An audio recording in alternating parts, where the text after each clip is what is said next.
Programme में एक बार फिर खुश आमदीद। बात हो रही थी हालिया दहशतगर्दी की एक लहर जिसकी वजह से इस वक्त आज प्राइम मिनिस्टर भी बात कर रहे थे कैबिनेट के साथ और उन्होंने कहा कि दुश्मन क़ुव्वतें चीन और पाकिस्तान के दरमियान खलीज पैदा करना चाह रही है और ये वो वक्त है जब पाकिस्तान में बैरूनी इन्वेस्टमेंट आनी थी और बड़ी मुश्किल से चीज़ें बेहतरी की तरफ गई थी, लेकिन पे दर पे वाक़यात ने एक दफ़ा फिर झंझोड़ के रख दिया है।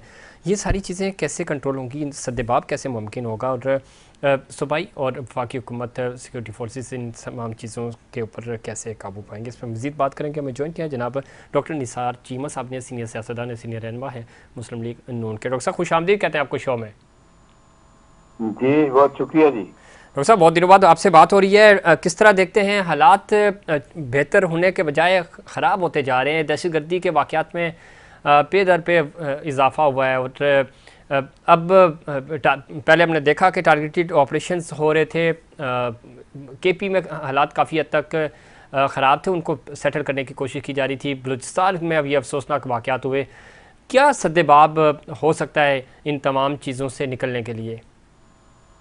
देखिए गुजारिश ये है कि जो कल के अफसोसनाक वाक़यात हैं बलूचिस्तान के, जिनमें एक प्लानिंग के तहत 10 जिलों में दहशतगर्दी के बदतरीन वाक़यात रूनुमा हुए हैं, सवाल ये पैदा होता है, बहुत बड़ा सवाल है, हर शख्स पूछता है कि ये काउंटर टेररिज्म के हमारे इदारे, हमारी इंटेलिजेंस एजेंसियां ये कहाँ थी, क्यों हमारी ये इतनी बड़ी नाकामी हुई है।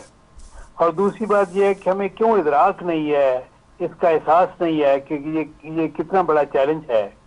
हम सच्ची बात ये देखें, बात ये है कि हिंदुस्तान हमारा अजली और अब्दी दुश्मन है, उसने तो हर मौके से, इस तरह के मौके से फायदा उठाना है।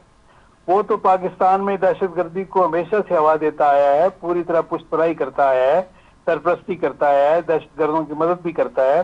अमेरिका के अपने मफादात हैं, जाहिर है कि वो सी पैक के मंसूबे को नाकाम बनाने के लिए वो भी सब कुछ करने के लिए तैयार होता है। लेकिन जो असल बात है, जो हमारी अपनी जिम्मेदारी है, वो हम कहाँ तक पूरी कर रहे हैं।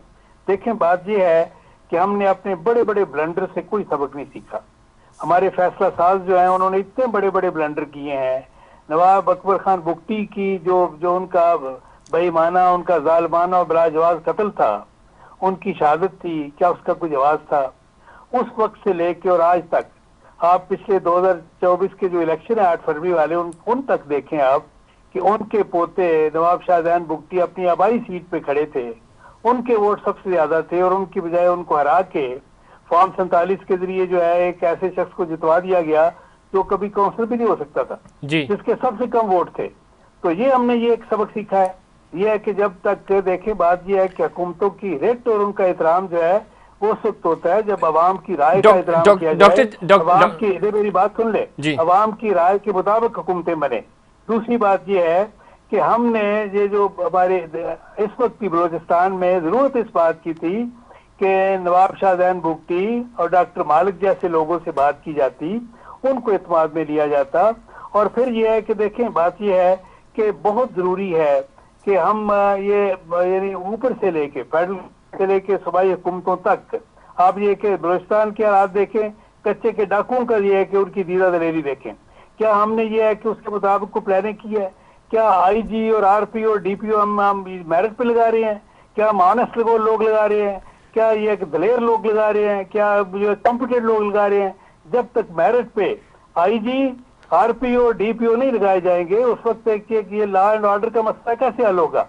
हम ये है कि अगर हम सिंसियर हैं, अगर वाकई चाहते हैं कि लॉ एंड ऑर्डर की सिचुएशन बेहतर हो, तो हमें यह है कि प्राइम मिनिस्टर को और चारों जो है सूबाई वज़ीर-ए-आला, उनको मिल बैठकर ये फैसला करना पड़ेगा वन फॉर ऑल कि तमाम तैनातियां जो है वो मेरिट पर होंगी। ठीक है डॉक्टर चीमा साहब, आप हमेशा सर अच्छी खरी बात करते हैं, लेकिन ये भी बदकिस्मती नहीं है, 2-3 दिन पहले ही इजलास हुआ पंजाब में पावर शेयरिंग के हवाले से मुस्लिम लीग नून और पाकिस्तान पीपल्स पार्टी का, जहाँ से जीते हुए हैं अपनी अपनी मर्जी के ऑफिसरान लगाएंगे, तो ऑफिसर्स लगेंगे, तो क्या मेरिट फॉलो होगा? दूसरी बात सर एक ज़िम्मन मैं ऐड कर देता हूँ। दूसरा, गैर संजीदगी का मुजाहरा ये है कि आपके वज़ीर दाखिला ये कहते हैं कि एक SHO की मार है, हमें बलूचिस्तान में दहशतगर्द ऑपरेशन करने की ज़रूरत नहीं है।